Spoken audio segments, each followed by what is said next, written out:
Bismillahirrahmanirrahim. Alhamdulillahirabbil alamin wassalatu wassalamu ala asyrafil anbiya'i wal mursalin sayyidina Muhammadin wa ala alihi washabihi ajmain. Wala haula wala quwwata illa billahil aliyil azim amma ba'd.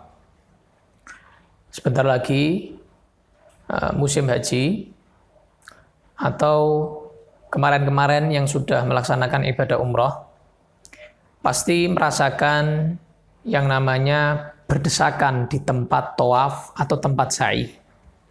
Mungkin ada tabrakan, berdesakan, baik itu antar sesama jenis laki-laki, bahkan juga bisa kita berdesakan dan bersentuhan secara tidak sengaja dengan lain jenis, lawan jenis perempuan, laki-laki dengan perempuan. Ini menjadi pertanyaan karena di dalam mazhab kita, mazhab Syafi'i, termasuk yang membatalkan wudu adalah iltiqa' basyaratai ar-rajuli wal mar'ati. Persentuhannya kulit laki-laki dan perempuan yang sudah dewasa. Menurut pendapat yang kuat, mu'tamad di dalam mazhab Imam Syafi'i, sengaja nggak sengaja, al-lamis wal malmus, yang nyentuh ataupun yang disentuh, yang megang ataupun yang dipegang, itu batal wudunya. Jadi ini pendapat yang mu'tamad. Jadi kalau mau ikut pendapat yang mu'tamad, kalaupun tidak sengaja saat tawaf, saat sa'i, ketabrak atau bersentuhan dengan lawan jenis, wudu lagi.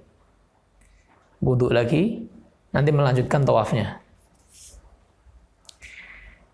Kemudian ada pendapat yang agak ringan, masih di dalam mazhab kita, mazhab Imam Syafi'i, ya karena ini hajat, bahkan darurat ya. Karena nanti tempat wudu repot, nanti kembali lagi ke tempat tawaf, nanti kena lagi, batal lagi, wudu lagi, kembali lagi ke tempat tawaf. Ada pendapat muqabil ya disebutkan dalam kitab Mughniul Muhtaj dan lain-lain daripada Syuruhul Minhaj, bahwa yang batal hanya yantaqidul lamis dunal malmus. Yang batal hanya yang nyentuh. Tapi al-malmus, yang disentuh, nggak batal wudunya. Jadi kalau misalnya kamu tersentuh, kepegang saat tawaf, ketabrak begitu, berarti kamu ikut pendapat muqabil ini. Muqabil mu'tamad ya, ikut pendapat muqabil ini, sehingga kamu selamat. Ya, lain kalau kamu yang nabrak, kamu yang megang, maka ini walaupun pakai pendapat yang lemah ini, di dalam mazhab kita, mazhab Syafi'i, tetap nggak bisa, tetap batal. Lalu kan banyak rame orang-orang bilang kita taklid aja ke mazhab Maliki, taklid aja ke mazhab Maliki. Oke, taklid ke mazhab lain ya, itu ada syarat-syaratnya, nggak sembarangan. Ya. Di antara syaratnya adalah apa? Ada keperluan seperti ini. Ini kan keperluan ini, darurat ini. Keperluan. Bukan untuk mencari-cari hal-hal yang gampang-gampang nyepelek kan enggak. Kemudian syarat yang berikutnya adalah kita harus tahu bagaimana di dalam mazhab itu. Misalnya mau taklid mazhab Maliki. Kita harus ngerti dalam mazhab Maliki itu apa saja mubtilatul wudu, yang membatalkan wudu. Ternyata ya di dalam mazhab mereka bersentuhan laki perempuan asal tidak dengan syahwat, maka tidak membatalkan wudu. Tidak membatalkan wudu. Oke, kalau kita mau taklid mazhab Maliki, bersentuhan laki perempuan lawan jenis tidak membatalkan wudu. Terus wudunya gimana? Kita kan mazhab Syafi'i. Kita masalah yang membatalkan wudu mau ikut mazhab Maliki. Berarti kan wudunya kita menyesuaikan mazhab Maliki. Kita harus tahu dalam mazhab Maliki itu syarat-syarat wudu, rukun-rukun wudu. Kita harus ngerti apa saja yang membatalkan wudu. Kita harus ngerti, belajar. Oh, termasuk rukun di dalam mazhab Maliki yang di dalam mazhab kita hanya sunnah, hukumnya adalah apa? Gosok-gosok. Jadi kalau mazhab Maliki itu harus gosok-gosok. Kalau kita kan yang penting gusul, yang penting ngalir airnya. Harus gosok. Mazhab Maliki harus digosok. Kemudian rambut harus semua, jami' ras.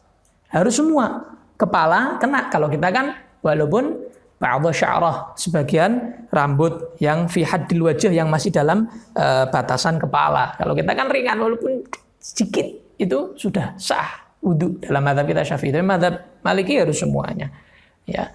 Jadi kita harus ngerti dalam mazhab mereka itu bagaimana.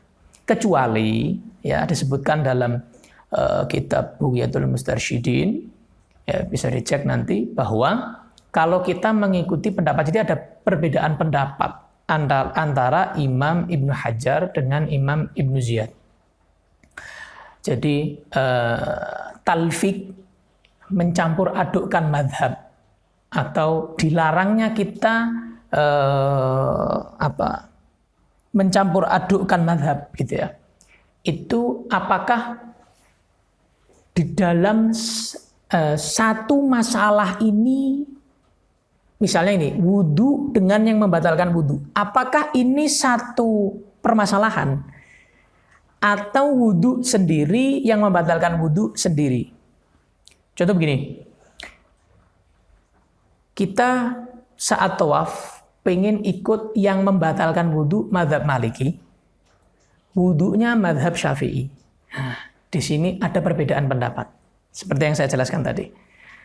Kalau kita mengikuti pendapat bahwa ini qadhiyaten, dua masalah yang berbeda, wudu mazhab Syafi'i bisa, yang membatalkan mengikut Maliki bisa, maka ini selesai. Jadi wudunya kamu Syafi'i nggak apa-apa, yang membatalkan wudu kamu ikut mazhab Maliki, ini bisa. Tapi kalau kita mengikuti pendapat bahwa ini qadhiyatan wahidatan, ini satu permasalahan, satu paket, gitu ya, satu paket. Wudu dan yang membatalkan wudu ini satu paket, maka berarti wudunya pun kamu harus ikut cara wudunya mazhab Maliki. Begitu. Tapi kalau kamu ikut pendapat yang ini, wudunya Syafi'i, nggak bisa, ini talfik. Ini berarti ngambil enaknya truk ini. Ini mencampur adukkan mazhab, ini berarti ini nggak bisa ini. Jadi ada dua pendapat, qadhiyah atau qadhiyatain, dua paket atau satu paket, begitu.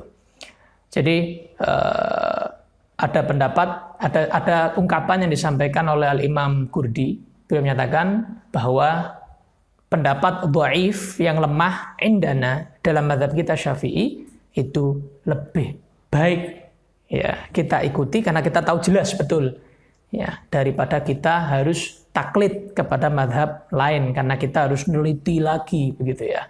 Harus neliti lagi, tanya kepada muftinya mereka, dan lain-lain, syarat-syarat yang lain. Lebih baik kita tadi ikut pendapat muqabil, kita jangan sampai nyentuh orang lain. Kalau kita kesentuh, maka kita nggak batal wudunya, ikut pendapat muqabil yang masih dalam mazhab kita, mazhab Imam Syafi'i. Mungkin itu yang bisa kami sampaikan. Wallahu a'lam bishawab. Sallallahu alaihi wasallam Muhammad wa alihi wasallam. Alhamdulillahirabbil alamin.